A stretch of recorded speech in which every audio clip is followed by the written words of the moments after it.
Folks, welcome into That Betting Show, February 27th, 2019, your one-stop shop for all your sports betting needs. He's Teddy Savransky. Give him a follow at Teddy_covers. I'm Donnie Seymour at Right Side VP. A lot to go over in the sports world from yesterday, Teddy. Celtics crushed in Toronto. Duke can't get itself off the map without Zion. Let's get right into it, Teddy. Duke stumbles versus Virginia Tech without Zion. We have Zion watch. When is he coming back? Well, could have helped him last night. Duke actually was down just about. I watched the game, Teddy. Just about down the entire game. Pulled close. Rate gets that tie game. Minute 30 or so left in the game. Virginia Tech hits a big three. Goes on to cash that underdog ticket, which closed at plus 3.5. Sure, and I'll give Virginia Tech a lot of credit last night. They played a really good game, and obviously Ty Outlaw hit the three-pointer that mattered most at the end of the contest to seal the deal for the Hokies. This is the end of February. It tends to be a tough time in college basketball, even for elite teams. Everyone's a little bit gassed. Everyone's looking forward to conference tournaments and the big dance coming up next month. And this little stretch right here, sometimes you see some flat efforts. Duke, not at their best last night, but the Hokies played well enough to take that game. Yeah, Duke looking to bounce back on Saturday versus the Miami Hurricanes. Lost another stunner yesterday to a horrible Wake Forest squad, still looking for their first road win in the ACC. Want to talk a little bit about, futures, so to speak, here on Duke and what we're looking at. The one good thing about the NCAA is, seeding does matter. It's a one-and-done tournament. We get that. But Duke's sitting currently at plus 225 for the 2019 NCAA title at DraftKings, Teddy. We know, you know what? I shouldn't say that. We think Zion is probably going to come back from reading all the tea leaves out of the Duke locker room, Mike Krzyzewski, and he's not hurt that bad, and he's chomping at the bit to get back. Are you finding maybe some value where Duke's just going to find their legs and maybe use other counterparts of their team to say, you know what? We need you to step up while Zion's gone, and when he comes back, we'll be that much stronger for a March Madness run. What do you think? Duke deserves to be the favorite. All that being said, there's not a chance in hell I would bet Duke at plus 225 or plus 250 or 3-1 or 4-1 or any team in that price range to win the big dance. All right, there's 351 Division 1A teams, and maybe 20 of them have a shot to go all the way. With those odds, all right, with the money that Duke's taken all year, it's not like the bookmakers are saying, yeah, we want that Duke money now. Oh, we don't need, we're not afraid of Duke, or we don't have enough liability on Duke. They got plenty of Duke liability. They're definitely afraid of a Duke title, and you're not getting true value with any future book odds on the Blue Devils, even with Zion out. No, you're right. And you always have to keep in mind, too, as well, Teddy. It's, just like the NFL in the playoffs or college football, you're one and done here. You don't get a 7-game series where you say, hey, I'll take Duke at plus 225 because nobody's going to beat them a la Golden State in a 7-game series. So we'll keep an eye on that as it goes here at sportsbookreview.com. Moving on, Teddy, the NFL just keeps giving us gems every single day. And it seems like that topic we talked about yesterday, sometimes when you have all PR is good PR, except for some of the PR that's coming out. Dallas Cowboys can't stay out of their own way, specifically, Teddy, the defensive line. One defensive end facing suspension, one getting suspended, and one D-end looking for a huge extension. The Dallas Cowboys, the gift that just keeps on giving, even in the offseason, Teddy. Sure, and make no mistake about it. This is an impact situation. The strength of the Cowboys' defense, and Dallas lived and died by their defense last year. That's how they were as good as they were when they were good, was the defense making plays. And the strength of that defense was the front four. When you're talking about Randy Gregory getting now his, fourth suspension, and David Irving, who's going to be a free agent anyway, looking at his third suspension, and then Lawrence trying to get the big contract prior to all of this going down. It's not an optimal situation. Remember, when you're paying one guy, that means you're not paying two or three others. Dallas, the strength of their defense last year, not likely to be the strength of their defense this year. And oh, by the way, they brought Jason Garrett back. Yeah, of course. And you see the Dallas Cowboys sit at 25-1 to win the Super Bowl in 2019. Some other things as well. You're always talking about salary cap implications in the NFL. Going to have to pay Dak Prescott coming up. Going to have to pay Ezekiel Elliott coming up. You have a huge tag, obviously, on DeMarcus Lawrence, so something to keep an eye on throughout the offseason. But the one thing I think we should keep an eye on, Teddy, is I think we can start it right here on That Betting Show. And you know what that is? The Knicks playoff run starts right here and right now. The Knicks, of all teams trying to tank, use a fourth quarter surge to overcome the Orlando Magic, who were favored by 7.5 to win that basketball game. Teddy, your thoughts on the Knicks and their fans upset that they're using fourth quarter surges right now? Remember that the difference between finishing with the worst record in the NBA and the third worst record in the NBA is like 2 ping pong balls. All right. The NBA has made it their business so that teams don't tank to get an extra ball. And even to get the ping pong balls, what do you have, like a 12% chance of getting the number 1 pick? The NBA has it set up, honestly, in a way that the NFL doesn't, where the team that finishes last in the NFL gets the first pick. That's not the way it is in the NBA. Meanwhile, the players that are on the Knicks, the coach that is on the Knicks, they're like, we don't want to lose every game. We're playing for our futures. If the Knicks house clean in the offseason, they bring in 2 new free agents at max deals and get the number 1 overall pick, half these guys are going to be gone and looking for work. It behooves them to win games. And Orlando didn't get the job done. Magic played a great first half last night, went into the halftime with a 5-point lead. I'm like, ooh, this is a problem. And it was.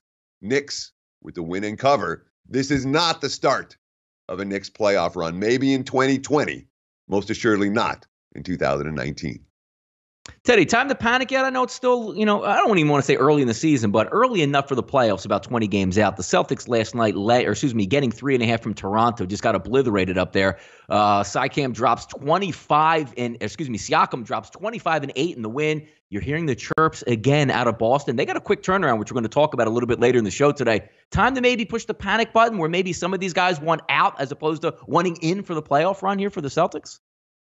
Maybe. I mean, you can press the panic button for Orlando. Their bench shot 2 of 16 last night, allowing the Knicks to win. Boston has the talent level.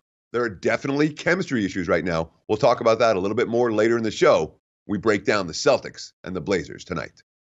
And how about last night, impressive showing by the Denver Nuggets, knocking off Oklahoma City in an impressive display. I think a lot of people forget, Teddy, that this is the number 2 seed in the West, almost flying under the radar and playing really good basketball.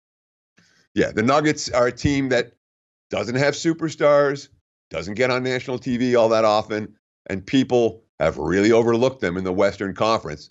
There's a ton to like about Denver in terms of upside in the regular season. There may be a little bit to like about Denver in terms of upside for the postseason. I would not sell that team short, and bettors that sold them short last night, well, they're ripping their bets up at the end of the game. Heading into March, Teddy, in the Northeast over on my end of the world. You wouldn't know it by the wind and the coldy conditions. But again, another MLB first look, Teddy. We're going to take a look at the Cleveland Indians. And sometimes I look at the Cleveland Indians right now, Teddy, and the best thing I can say about them is, boy, you guys play in a really bad division, and you're going to be able to get through it again this year from the looks of it. Last year, 91-71 in 2018. They head into the 2019 season, 16-1 odds to win the 2019 World Series. Team total, Teddy, listed at 91.5. And obviously, a lot of that has to do with the divisional opponents that you're playing. Get some new looks out there for the Indians. A little bit of a rebirth movement. A lot of guys in and out the door. The Cleveland Indians, though, as I said to start off here, they get the benefit of playing in a bad division. It's not like the Cleveland Indians are waking up and going head-to-head with the Red Sox or the Yankees. Should be a decent season, and banking on that pitching staff just mowing down batters in that division, Teddy. Yeah, I mean, the Indians wake up on opening day, and they've already clinched. I mean, literally, there's no one in the AL Central that's going to battle this team. Even if Cleveland has injuries, they're going to win 85 or 90 games. Last year, things didn't break particularly well for them, and they still won 91 games. There's a big value problem with the Cleveland Indians. This has everything to do with the modern baseball advanced metrics marketplace.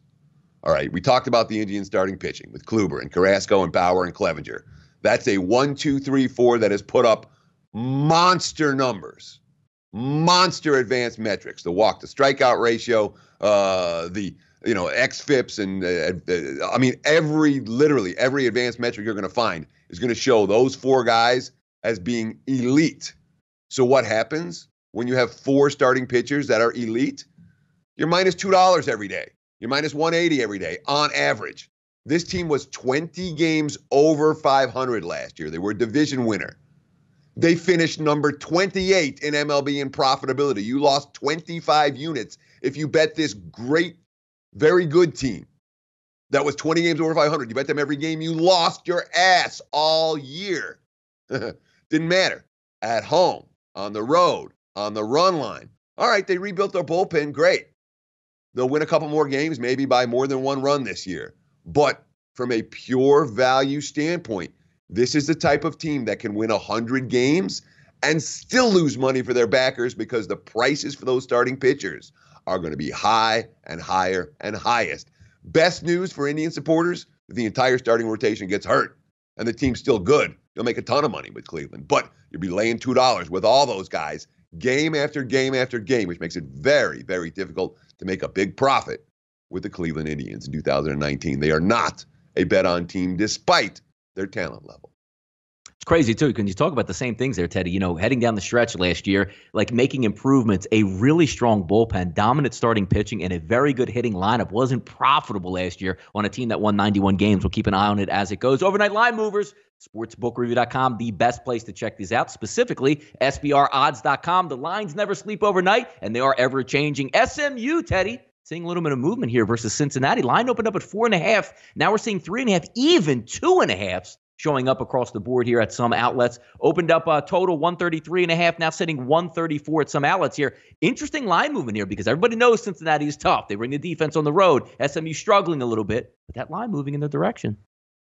Sure. Just one last note on the Indians because I have to make this point one last time. They weren't just money losers. Okay, they didn't just lose money. They were number 28 out of 30 teams in terms of losing money. They were awful. They killed you. And they won 91 games. It's impossible to make money with that team.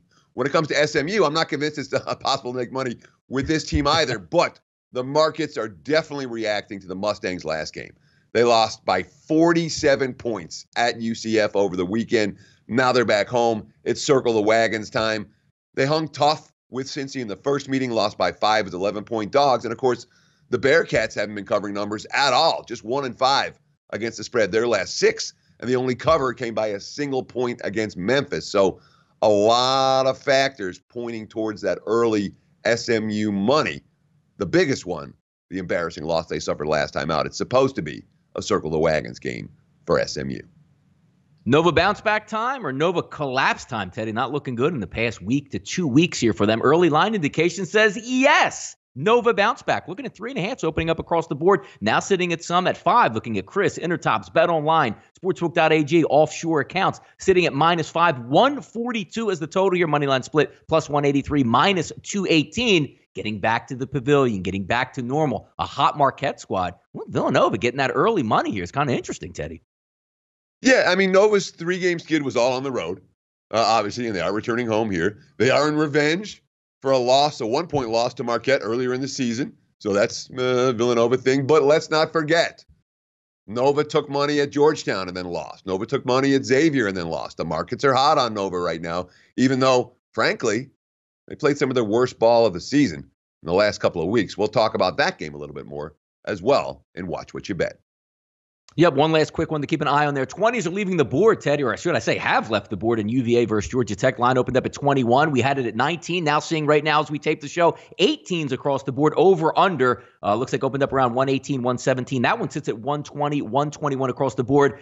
Always tough to get involved in a total or an over-under, especially when you're looking at Virginia. And then Georgia Tech, one of the more challenged offenses, but they'll play scrappy, they'll play it tough. Limited possessions in this one, Teddy. So if Virginia's going to win by 20, it's got to be a clean sweep out there. Sure, first team to 40 wins this one. Yes. The market's reacting to Virginia's spot here. They're coming off big road wins at Virginia Tech, at Louisville. And let's not forget, the Cavs have been incredible against the spread on the ACC road over the last 2 years. At home, they've only been good, not incredible. Market's not afraid to fade them in this point spread range in a clear flat spot for the home team.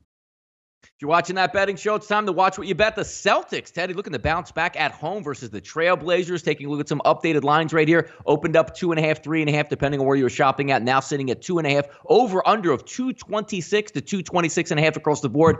One of those bounce back games. You didn't play well. The Trailblazers playing well. Heck, Teddy, I seen it myself on Saturday, blowing out the Sixers in the second half. Celtics in a little bit of trouble, but still favored at home. 19-12 against the spread at home for Boston, but 3-6 against the spread, Teddy, on back-to-back games. Yeah, I mean, what happened last night for Boston is a concern. And what happened in that second quarter if you watched what Toronto went on, a 16-0 run or an 18-0 run, and Stevens wouldn't call timeout. He's like, you guys figure it out. And they didn't. And then there was another possession, wasted possession on offense, buck at the other end. Stevens going to call timeout? No, you guys figure it out. And another bad possession on offense, and another bucket on the other end. Stevens going to call a timeout? No. That's a worrisome concern. And I know it is the ultimate bounce back spot off a really embarrassing loss, off an 0-3 after the All-Star break trek where they haven't done anything right, and the bad game in Chicago, and the 1-point loss at Milwaukee. And this is supposed to be, their step-up spot in theory, but it's also the second night of back-to-backs. They haven't been particularly good. And it is a Blazers team playing really well right now. Portland, well, they got my money on Monday. I thought it was a mother of all flat spots, and it was. The Blazers are up 3. There's 5 minutes to go. They're laying 10 in Cleveland. And then all of a sudden, not all of a sudden, they've been hitting threes all night, but down the stretch, McCollum's draining threes. Lillard is draining threes.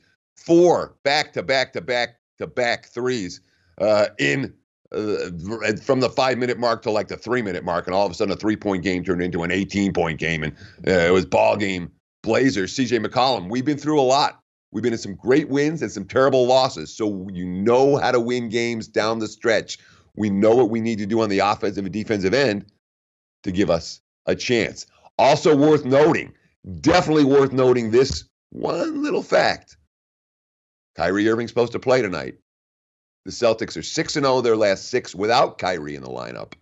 0-5 straight up and against the spread the last 5 times he's played.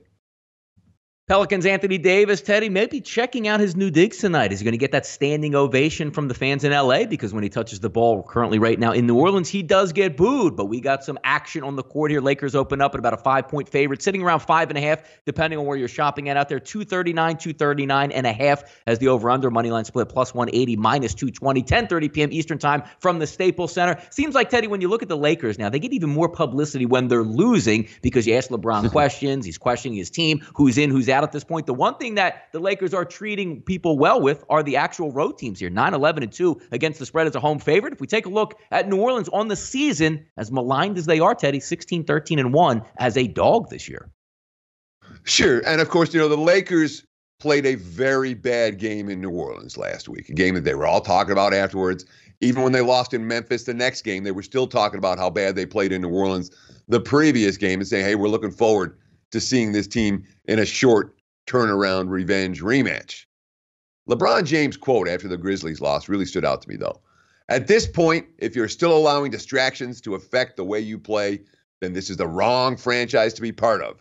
And you should just come in and be like, listen, I can't do this.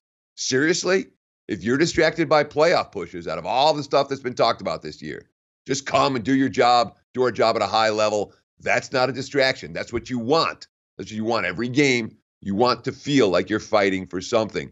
This is the ultimate circle the wagon spot for LA. All right. If they don't win tonight, it's as big a red flag as you can find for the Lakers moving forward. They're supposed to win this game. They're supposed to cover this point spread. Anthony Davis, yeah, his minutes are limited.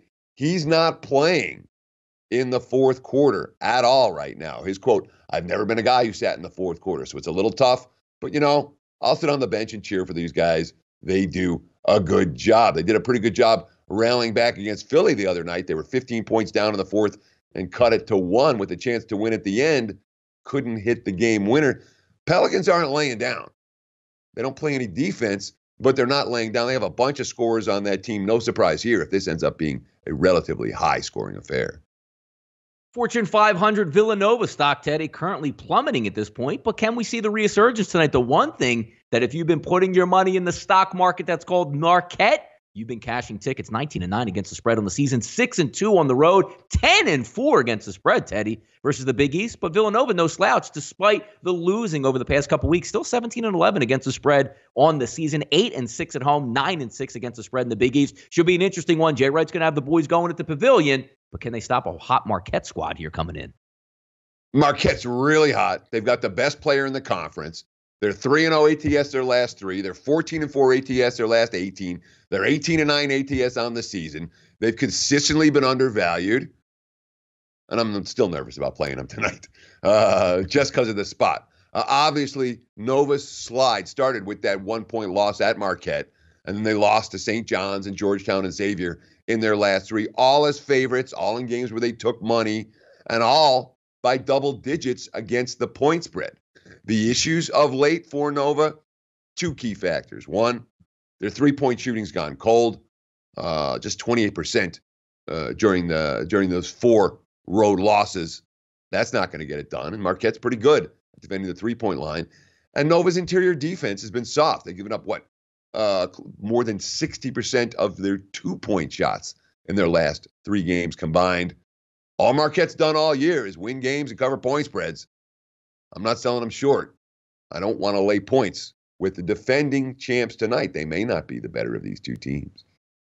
On the East Coast, I'll be rooting on the Villanova squad here from afar on TV. Teddy, segment 4, off the mic. Major League Baseball always trying to improve itself. They're trying to get the millennials off their cell phones, get them out to the ballparks and watching on games. Look, unless you're just cutting out commercials or cutting out warm-ups and, it's not striking out as much at the plate, you're not going to get the old guard. You should just concentrate on the people that like baseball and get back into the ballparks there. Pitching clock's been tabled till 2022 as the negotiations already start. Are we going to have a pitcher come in and only face 3 batters at this point? And are we going to shorten the inning stretches by 15 seconds between? I mean, I don't know what they're trying to do, Teddy. I don't know if it's going to bring people back to viewing. How about just not striking out as much, putting the ball in play, and we'll all enjoy this game? How about it? Well, I mean, baseball has a long-term issue in that their older fans are not being replaced by newer, younger fans. And part of the issue is the length of the game. There's dozens of issues of what baseball's done wrong. Hello, embrace betting. But when you talk about a pitch clock, to me, it's an interesting concept. People like the clock, ticking down, all of that. I don't know that it's great for the game, but if I'm MLB, I do something. It's an interesting idea. So what do? Let's table it till 2022. That's the way baseball works. One wrong decision and bad decision after the next. I do worry about the future of the game. I really do. When you look at 20, 30 years down the line, I don't know where baseball's fans are going to come from. And I'm not convinced that the action is going to be exciting enough to keep the fans that they already have thoroughly entertained. Yep, talk about a slow play. We're going to table it till not till next week, not till next month, not till the end of the season. We're going to table it till 2022. Keeping it moving baseball is what is going to get people to watch. The same thing here at That Betting Show for February 27th, 2019, your one-stop shop for all your sports betting need. Big Wednesday on the table. We hope you guys cash all those tickets out there. He's Teddy Severansky. Give him a follow at Teddy_covers. I'm Donnie Seymour at RightSideVP for SportsBookReview.com. We'll catch you tomorrow on That Betting Show.